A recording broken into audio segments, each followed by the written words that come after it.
Hi to everyone, very good morning to all. एक बार फिर से आप सबका स्वागत है आज के इस सुबह के 5 बजे 11 मिनट सीरीज के सेशन के अंदर। तो भाई आज है 15 तारीख, तो 15 तारीख से जुड़े हुए कुछ ऐसे सवाल जो कि आपके हर पेपर के अंदर घुमा फिरा के पूछे जाते हैं, उसे हम लोग यहाँ पे कवर कर लेंगे। कुछ हिस्टोरिकल होंगे, कुछ नए होंगे, हर टाइप के जो क्वेश्चंस बनते हैं वो हम यहाँ पे कवर करेंगे। ठीक है, तो आइए जरा शुरुआत करते हैं। यहाँ पे टॉप जो क्वेश्चन है एमसीक्यूज है उसके लिए। आइए पहला सवाल देखिएगा। पहला सवाल आपसे पूछा जा रहा है कि इस बार का जो इंडिपेंडेंस डे है इसकी थीम आपको क्या मिलेगी। ध्यान रखिएगा कि 79 ईयर्स कंप्लीट हो रहे हैं और 80th ईयर जो है वो स्टार्ट होने जा रहा है, तो इसमें आपको कोई कंफ्यूजन नहीं होना चाहिए। इस बार का जो थीम होगी वो आपकी क्या हो जाएगी, honouring freedom inspiring the future. लेकिन इन्होंने जो अभी स्टार्ट हुआ है ना आपका हर घर तिरंगा, क्या स्टार्ट हुआ है, हर घर तिरंगा जो स्टार्ट हुआ है, और इसी के साथ में अब रेड फोर्ट के ऊपर, लाल किले के ऊपर जब आपका झंडा है ना, जब आपका जो फ्लैग है जिसको अनफर्ल किया जाएगा, तो वहां पे आप देखोगे तो सबसे पहले क्या गाया जाएगा, तो वहां पे वंदे मातरम गाया जाएगा। जिसके साथ में इन्होंने जो थीम रखी है उसके साथ की थीम क्या है, युवा शक्ति। क्या हो जाएगी थीम यहाँ पे, युवा शक्ति आपको इसकी थीम देखने को मिलेगी। अगला सवाल, when the British came to India, जो ब्रिटिशर्स हैं वो भारत में कब आते हैं, तो एक्चुअल में इनकी एंट्री जो है 1599 में ही होती है, अकबर के समय पर। लेकिन उसके बाद में आप देखोगे जब ईस्ट इंडिया कंपनी अपनी कंपनीज को स्टैब्लिश करना स्टार्ट करती है, तो उसके हिसाब से आप देखोगे तो 1608 आपका हो जाएगा। सूरत के अंदर इन्होंने सबसे पहली अपनी इंडस्ट्री को स्टैब्लिश किया था, और ये समय किसका होगा, समय हो जाएगा जहांगीर का। अगला सवाल, which of the following is are true regarding the ratio of the national flag. अपना जो फ्लैग है ना, जो नेशनल फ्लैग है उसकी अगर हम लेंथ और ब्रेथ की बात करें तो वो कितनी हो जाएगी यहाँ पे, तो इसमें देखो पहला वाला स्टेटमेंट जो है वो बिल्कुल करेक्ट लिखा हुआ है। लेंथ और हाइट की अगर हम बात करें तो इतना हो जाएगा, और लेंथ और ब्रेथ की अगर हम बात करेंगे तो वो आपको इतना रेशियो देखने को मिलेगा। ठीक है, जो अपना फ्लैग है वो किसके द्वारा, बंगाली वेंकैया जी के द्वारा इसको बनाया जाता है। अगला, how many years India was under the British rule, यानी कि ब्रिटिशर्स ने अपने ऊपर कब तक रूल किया है, तो अपने ऊपर कम से कम 200 सालों तक रूल किया है। बट अगर आप देखोगे तो सबसे लॉन्गेस्ट टर्म तक इंडिया में आपको कौन देखने को मिलेंगे, तो वो हो जाएंगे पोर्चुगीज। कौन हो जाएंगे, पोर्चुगीज। अगला सवाल, इंडिपेंडेंस डे पे प्राइम मिनिस्टर जो है वो यहाँ पे क्या करते हैं, तिरंगा जो है वो फहराते हैं किस जगह पर, तो ये हो जाएगा आपका लाल किले पे। अगला, who among the following was the prime minister of Britain at the time of independence. Independence के समय पर आप देखोगे तो वहां पे प्राइम मिनिस्टर कौन थे ब्रिटेन के अंदर, तो ये कौन हो जाएंगे, कैलविन एटली। इनके ही समय पर आप देखोगे इंडिया के अंदर कैबिनेट मिशन जो है इसको लाया जाता है। ये कैबिनेट मिशन क्या करेगा, इंडिया के कॉन्स्टिट्यूशन का ब्लूप्रिंट बना के तैयार करेगा। अगला, first governor general of new dominion of India till 1948, तो किसको अपॉइंट किया जाता है, तो माउंट बेटन होते हैं। यही माउंट बेटन जो है ये अपना माउंट बेटन प्लान लेके आएंगे, जिसे हम 3 जून प्लान के नाम से भी जानते हैं। अगला देखिएगा, ट्राइस्ट विद डेस्टिनी, ये मैंने सुबह 7 बजे के क्लास में आपको बोला भी था। ये बहुत ही फेमस कोट है एक स्पीच का। ये स्पीच दी जाती है लाल किले से सबसे पहली बार जब इंडिया अपना इंडिपेंडेंस डे मनाता है। तो ये स्पीच आपको कब देखने को मिलेगी, तो ये मिलेगी किसकी, जवाहरलाल नेहरू जी की स्पीच का पॉइंट है। अगला, कहा जा रहा है कि इनमें से कौन सा ऐसा प्लान है जिसके अंदर पार्टीशन प्लान आपको इंट्रोड्यूस करता हुआ देखने को मिलता है, तो कौन सा प्लान हो जाएगा, ये है माउंट बेटन प्लान। इससे पहले आप देखोगे तो टू नेशन थ्योरी जो है इसको इंपोज करने के लिए कहा जाता है, और इस टू नेशन थ्योरी में आप देखेंगे तो माउंट बेटन प्लान आपको मिलेगा। इसी में क्या होगा, इंडिया अलग होगा, पाकिस्तान अलग हो जाएगा। पाकिस्तान सेलिब्रेशन करेगा 14 तारीख को, हम मनाएंगे 15 तारीख को, और जो बलूचिस्तान है वो सेलिब्रेट कर रहा था 11 तारीख को। अगला सवाल, which of the following are the extremist leader. अगर हम बात करें एक्सट्रीमिस्ट और मॉडरेटर्स लीडर्स की, तो 1905 के बाद में 1907 तक आप देखोगे तो यहाँ पे सूरत स्प्लिट होता है। सूरत के अंदर क्या होता है, आईएनसी के जो लीडर्स हैं वो 2 पार्ट में डिवाइड हो जाते हैं। एक आपका बन जाता है मॉडरेटर्स और एक आपका बन जाता है एक्सट्रीमिस्ट। ये नरम दल के लोग हैं, ये गरम दल के लोग हैं, तो इसका आंसर क्या होगा, ऑल ऑफ द अबव। अगला, who presided over the 105 Congress session in Banaras. हम इसको क्यों पढ़ रहे हैं, क्योंकि यहीं पे सबसे पहली बार जो स्वदेशी मूवमेंट है वो आपको भारत के अंदर देखने को मिलता है, और यहीं से धीरे धीरे करके सारे मूवमेंट्स स्टार्ट होते जाते हैं। तो ये आपका आंसर क्या होगा, गोपाल कृष्ण गोखले जी। अगला सवाल, जलियांवाला बाग मैसेकर जो होता है ये आपको कब देखने को मिलेगा। जलियांवाला बाग मैसेकर इसलिए इंपॉर्टेंट हो जाता है क्योंकि यहाँ से इंडिया के अंदर जो एग्रेसिव है है ना, जो एग्रेसिव रूप है वो भारत का देखने को मिलेगा।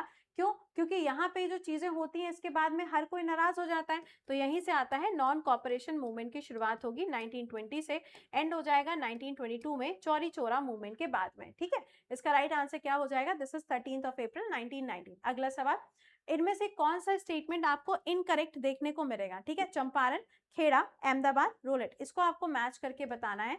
तो देखिएगा इसमें चंपारण वाला सही है, खेड़ा अहमदाबाद स्ट्राइक आप देखोगे, रोलेट एक्ट यहाँ पे आपको सही देखने को मिलेगा, बट ये अहमदाबाद वाला जो सॉरी खेड़ा वाला जो दिखाई दे रहा है ये आपका 17 आएगा। ठीक है, चलिए अगला, हु प्रिसाइडेड ओवर द 1907 का कांग्रेस का सेशन, जिसका आयोजन सूरत में होता है, जहां पे सूरत स्प्लिट होता है, तो इसको हेड कौन करेंगे? यहाँ पे इसको हेड करेंगे यहाँ पर मेहता जी। ठीक है, चलिए, हाँ मेहता जी। अगला देखिएगा, कहा जा रहा है कि Congress both extremist and moderators ये यूनाइट कब होते हैं, मतलब सबके सब एक साथ में मिलते कब हैं? तो ये आपके मिलेंगे कब? लखनऊ के अंदर। कब मिलेंगे? लखनऊ के अंदर आपको देखने को मिलेंगे। क्या मुझे बता सकते हो कौन सा पैक्ट साइन होता है? कौन सा पैक्ट साइन होता है बताना। कौन सा पैक्ट साइन होगा? आंसर करिए। यहाँ वही मैं सोचूं, मुझे कुछ गड़बड़ लग रहा है। रास बिहारी घोष होंगे यार यहाँ पे, रास बिहारी घोष जी यहाँ पर आते हैं ना। बोला जाता है बाल गंगाधर तिलक जी को बैठाइए, तो उनको नहीं बैठाया जाता है, तो फिर इनको बैठाया जाता है। ठीक है, ये ऑप्शन यहाँ पे गलत लिखा हुआ है। हाँ, तो इसका राइट आंसर क्या होगा? इसका राइट आंसर हो जाएगा लखनऊ। इसी को हम कहते हैं लखनऊ पैक्ट। क्या बोलते हैं? इसी को हम लखनऊ पैक्ट कहते हैं। कब आता है ये? 1916 में आता है। इसे हेड कौन करेंगे? AC मजुमदार जी इसको हेड करते हैं। इसी में दोनों क्या होते हैं? यूनाइट हो जाते हैं। नॉन कॉपरेशन मूवमेंट जो है ये स्टार्ट कब होता है? तो ये 1920 में स्टार्ट होगा, लेकिन जब चौरी चौरा मूवमेंट आता है तो इस चौरी चौरा मूवमेंट के बाद में ये जो INC है वो क्या करेगा? इसको एंड कर देगा, और यहीं पर महात्मा गांधी जी को अरेस्ट भी कर लिया जाता है। इनके अरेस्ट के बाद में आप देखोगे क्या बनेगा? स्वराज पार्टी बनती है 1923 में। अगला सवाल, महात्मा गांधी जी और इरविन के बीच में जो गांधी इरविन पैक्ट होता है कब साइन किया जाता है? तो ये आपका 3 मार्च 1931 में साइन किया जाता है। अगला सवाल, इनमें से कौन सा ऐसा नाम है जिनको head of the state until India transit a full Republic, तो किसको अपॉइंट किया जाता है? किंग जॉर्ज को अपॉइंट किया जाता है। First prime minister Jawaharlal Nehru ji, जिन्होंने इंडिया का जो फ्लैग है उसको फहराया था लाल किले के ऊपर। तो क्वेश्चन में आपसे कहा जा रहा है कि कौन सा वाला द्वार था? तो ये आपका क्या होगा? लाहौरी गेट हो जाएगा। अगला, शहनाई जो है वो सबसे पहली बार बजाई जाती है किसके द्वारा? लाल किले पे। तो वो कौन हो जाएंगे? बिस्मिल्लाह खां जी हो जाएंगे। इनका नाम शहनाई के साथ में बहुत ज्यादा इंपॉर्टेंट है। अब आप कमेंट में मुझे लिख के बताओगे कि कौन सी ऐसी फीमेल है जिनका नाम शहनाई के साथ में जुड़ा हुआ है। कमेंट में आप नाम लिखकर बताओगे। ठीक है, अगला, कहा जा रहा है कांग्रेस का कौन सा ऐसा सत्र होता है जिसमें पूर्ण स्वराज की डिमांड की जाती है? तो पूर्ण स्वराज आपका आएगा जब जवाहरलाल नेहरू जी INC को हेड करेंगे लाहौर में 1929 में। अगला सवाल, who among the following did not participate in the official event of INC, कौन इसमें पार्टिसिपेट नहीं करता है? तो नहीं की अगर बात आएगी तो इसमें कौन? महात्मा गांधी जी इसमें पार्टिसिपेट नहीं करते हैं। अगला, who was conferred with the rank of the first field marshal of India, किसको अपॉइंट किया जाता है? यहाँ पे सैम को अपॉइंट किया जाता है। अगला सवाल, इंडिया का फर्स्ट 5 ईयर प्लान जो है कब लॉन्च होता है? तो 51 में आता है। आखिरी कब तक चलेगा? 2012 से लेकर 17 तक लास्ट वाला 5 ईयर प्लान आपको देखने को मिलेगा। अगला, फर्स्ट लोकसभा इलेक्शंस भी होते हैं इसके बाद में, तो ये इलेक्शंस आपके 1952 में देखने को मिलेंगे। आप मुझे बताओगे राज्यसभा का फॉर्मेशन कौन से ईयर में होता है? कमेंट में लिखिएगा। अगला, कौन से ईयर में इंडिया जो है वो एजुकेशनल रिफॉर्म्स की बात करता है फंडामेंटल राइट्स के अंदर बच्चों के लिए? तो ये आंसर क्या हो जाएगा? 2010 की बात हो जाएगी। इसमें राइट टू एजुकेशन जो है ये आपको देखने को मिलेगा 2009 में इसको इंट्रोड्यूस किया जाता है। अगला, इंडियन स्पेस यानी कि इसरो, इसको भी तो बनाते हैं ना बाद में, तो इसरो की अगर हम बात करें तो 1969 में बनेगा, 15 अगस्त को इसको बनाया जाता है। इसका हेडक्वार्टर कहाँ आएगा? बेंगलुरु के अंदर इसका हेडक्वार्टर मिलेगा। अगला, ब्रिटिश मोनार्च इंडियन इंडिपेंडेंस के टाइम पर कौन होते हैं? तो किंग जॉर्ज हो जाएंगे, ऑब्वियस सी बात है। अगला, which one of the following party was in power, यानी कि यूके में उस टाइम पे कौन सी पार्टी आपको देखने को मिलेगी जब भारत इंडिपेंडेंट होता है? तो वो लेबर पार्टी होगी। इससे पहले कंजर्वेटिव पार्टी हुआ करती थी। माउंटबेटन प्लान जो है ये किसके बेसिस पर बनाया गया था? तो इनका मेन कॉन्सेप्ट क्या था? Partition of Bengal. इन्होंने ही बुलाया था रेडक्लिफ चाचा को, और वो रेडक्लिफ चाचा ने जो अपनी लाइन ड्रॉ की थी ना, वही लाइन जो तिरछी हो गई थी, उसकी वजह से आज तक आपको इंडिया और पाकिस्तान के बीच में विवाद देखने को मिलता है। तो ये तो थे अपने मोस्ट इंपॉर्टेंट क्वेश्चंस जो अक्सर इस टॉपिक से या फिर इस दिन से आपको देखने को मिलते हैं।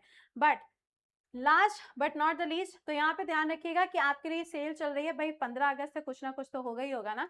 तो आपके लिए आज रात तक ये सेल रहने वाली है, जिसमें आपको क्या मिलेगा, 15 मंथ्स की वैलिडिटी मिलने वाली है। कितने रुपीज में? जस्ट 790 रुपीज के अंदर। 790 रुपीज में 15 महीने की वैलिडिटी, सारे बैचेस का एक्सेस आपको मिलेगा। चाहे वो बैचेस आपके एसएससी के हों, रेलवे के हैं, बैंकिंग के हैं, स्टेट एग्जाम के हैं, डिफेंस के हो जाएंगे, या कोई भी वनडे एग्जाम है, सबके बैचेस का एक्सेस आपको मिलेगा कितने रुपए में? सिर्फ 790 रुपीज में। वो भी कितने टाइम के लिए? 15 महीनों के लिए। बहुत बड़ा टाइम होता है ये। इसमें आपको कोड यूज करना है कृति10। इसी वीडियो के नीचे डिस्क्रिप्शन में आपको लिखा हुआ दिखाई दे जाएगा सुपर पास लाइव, उसके ऊपर आप क्लिक करोगे और इसको आप ज्वाइन कर सकते हो। ध्यान रखिएगा कोड क्या लगना है, कृति10 लगेगा, तभी ये प्राइस जो है ये आपका कम होगा। आप अभी ज्वाइन करो, 3-4 महीने खुद पढ़ो, फिर आपका कोई भाई है, कोई बहन है, आप उसको भी दे सकते हो, वो भी आराम से पढ़ सकता है। तो 15 महीने के लिए आपको वैलिडिटी मिल रही है, ये आपको फिलहाल कहीं और तो नहीं मिल रही होगी। हाँ, और आप जानते हैं कि यहाँ पे हर एक टीचर के पास में एक एक सब्जेक्ट होता है, तो आपका सिलेबस वगैरह बहुत अच्छे से सब कंप्लीट होता है। इसी में आपको मॉक में मिल जाएगा, टेस्ट पेपर्स में मिलेंगे, पीडीएफ वगैरह सारी चीजें इसके अंदर आपको मिलेंगी। तो इसको स्किप मत करिएगा, जरूर से सुपर फास्ट लाइव को चेकआउट करेगा। चलिए बाकी आपसे मुलाकात करते हैं अभी 7 बजे के करंट अफेयर के सेशन में। टिल देन खुश रहिए, मुस्कुराते रहिए, keep learning, keep revising, bye bye and take care to all.